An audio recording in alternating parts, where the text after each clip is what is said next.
What's good, guys? Welcome back to the channel. In today's video we're going to take a look at the Transformers the movie Core Class Rumble. Yes, a really small figure that I did not think I was going to get, but luckily I did. So this figure is actually very small, honestly. It looks big on screen, but I'll tell you this, it is one of the smallest figures that I have in my collection. It is just smaller than a Core Class figure. So in this video we're going to review the guy, take a look at the small details, do some size comparisons, and I will show you how to transform him and incorporate him on other figures. So first off, let's start with the details. This will be a very short video, honestly, shorter than my other one. So this figure is actually very small. Here in the camera we can see we have a lot of details right here. We get some nice sculpt work on the front as well as paint work. The paint job on the chest looks amazing. We can see that they put a lot of attention to detail here where the Decepticon logo is. If we take a look over here, you can see that the shins, or like where the feet hide, that right there is like a yellowish paintish area, and right here we have red and silver. Looks really nice. Right here we got some blue and silver highlights, mostly due to transformation.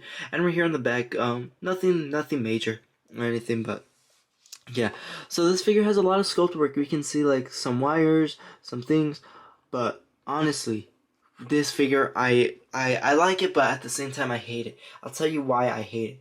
It's because, well, we'll delve into it right now in this section. Let's go over articulation. He has a ball joint right here, has a hinge joint right here, mostly for transforming, hinge joint right here, ball joint right here, hinge joint at the foot. But then where is the arm rotation? Or, well, wrist rotation, I don't care, because this figure is small. It would probably mess up the design, but I mean, they make this figure superior than the other core classes that are cassettes for Soundwave and Blaster, but they forgot one of the most important things, the elbow joints. I mean, come on, Hasbro, you want to make these figures more superior than the originals? Come on, add some elbow joints. But other than that, this figure actually looks good.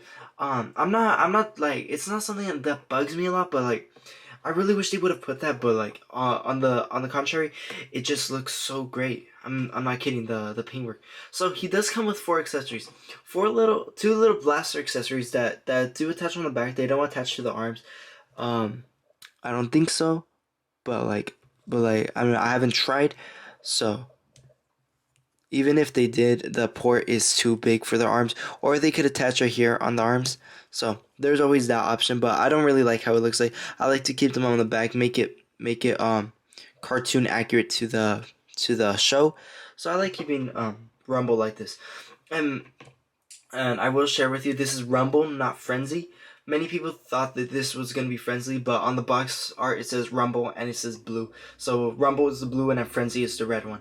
So yeah. So he does come with 2 other accessories. Since Rumble and Frenzy have that same thing where they make the ground earthquakes, they have this, what's it called? This pile driver, and then he has 2 of them. He could attach them. You could attach them on both of his arms. First you insert the hands inside his arms, and then you put these on the arms. And then right here we have Rumble in his pile driver mode. And honestly, this is why this figure is a core class, due to the accessories. But I mean, if they were gonna, I'd say make this figure with Frenzy and with Soundwave, and then put the price up to $30 for a Voyager class. I mean, that would be totally worth it. I mean, come on. But like, anyways, I have just made just a little bit more money right here, but that's pretty cool. Now, speaking of more money, let's see what else costing me around this price. Let's take a look at other figures that are around this size. Here we have our Studio Series 86 Ratchet. This figure is twice the size as Rumble, is the shortest core class figure that there is. Here we have Wheelie. Right here, Wheelie, same thing as Ratchet, twice the size. I feel like Wheelie is pretty accurate. Rumble pretty accurate. I mean, once we compare Rumble to the bigger Decepticons, we'll see how accurate he is. Wrapping up the core class comparisons, here we have Spike Witwicky, and we can see, I'm pretty sure this is accurate. I'm not so sure if we saw the humans next to Rumble in the show. I have to watch the show again, but I'm pretty sure this is accurate. Taking a look at how he scares with figures such as Galvatron and Starscream, we can see that Rumble barely makes it, not even to the knee. So Rumble is incredibly small compared to these figures, as these figures are massive giants. One final comparison, here we have Rumble compared next to that one little casket minifigure that came with Blaster, and Rumble is taller than him. I will point that out. Rumble is taller than him, standing up straight. and I think Rumble's the superior figure in this case. But I just wish I wish that Rumble could have had maybe a ball joint right here for the elbows, just like this guy had. But other than that, that is perfectly fine. I don't mind. But yeah. So now let's head to now. Let me show you the box art and the transformation. So right here we can see we got Decepticon Rumble, blue Decepticon logo right there. Transformers the movie. Get some nice art on the top. Right here we get a side profile of Rumble right here with the Decepticon logo. He transforms in 9 steps from robot to casket mode. So if you do look closely right here, we do have a area right here that shows Rumble in robot form and Rumble in his pile driver mode.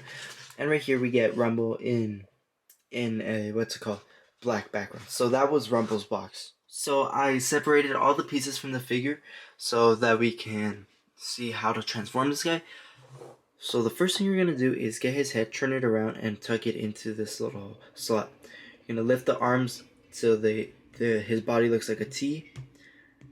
Then you're gonna move them like so, where it covers this. You're gonna insert his hands inside his arms. You're gonna fold the toes in. Fold this in like so. Like that. Do the same process on this side. And just like that, that is Rumble transformed into his little casket mode. Honestly, it's honestly one of the easiest transformations ever. I mean, anyone could do this transformation. Now, taking a look at the detail in the casket mode, I really do like it. It looks really nice. Looks like an actual casket. Right here is like mostly wiring and stuff. We could still see the Decepticon logo and stuff. When you have him transformed in casket, you could attach the accessories if you wanted to. Mostly just the blaster accessories, but you can't really attach these anywhere. These are just like basically useless once you transform him. Maybe you could use them maybe as a stand or something. Oh, not bad. I just came up with that idea on the spot right now. But yeah. So how to incorporate this guy? How do we do it inside? How do we put this guy inside another figure? So I'll show you how. So here we have Blaster. I have the Studio Series Soundwave right there just to show you that you can't put this guy in there, but like just to show you how to incorporate this guy. Similar to how we incorporated him, you're just gonna drag this piece in and click it just like that. So once we've done it to that one, you can put this guy like this. Make sure it fits properly. And like that. So once this guy is inside, you have him stored away in a transformer. So it works for the Earthwise Soundwave, Siege Soundwave, and the Legacy / Kingdom Blaster. Now, as far as it goes for Studio Series, it does not fit. Not even this little guy fits in there. I tried it already, but because they're not, because the Studio Series Soundwave is specifically made for the Ravage figure, not for the other figures. In case you thought, but yeah, so that's how this guy is incorporated into a figure. So now let me give you my final thoughts. So some final thoughts for the Transformers Studio Series Rumble. Honestly, it's a nice figure, not the best figure, but it's a really neat addition to the collection. Goes well with your G1 Soundwave or your G1 Blaster. And it's actually quite a nice figure, I'm not gonna lie. So, I recommend you pick up this guy. I found this guy by pure luck at the store. I mean, I was just passing in Target, and then I just checked the toy aisle to see if this guy was there. The action figure aisle, and then I just found this guy. I was like, boom, I'm getting him. And it's not this figure. I'm actually very, very happy I got this figure. It's not a disappointment. I really do like it. I recommend you get this figure to complete your collection. Now, that about wraps up my video. As far as rating goes, I'd give this guy probably a solid 6.8 out of 10. It's just those elbow joints. If they had those, it would have been a solid probably 8.6 out of 10. But that it is what it is. So thank you for watching. Please subscribe, leave a nice comment, and until my next review, I'll see you then. Thank you all for watching.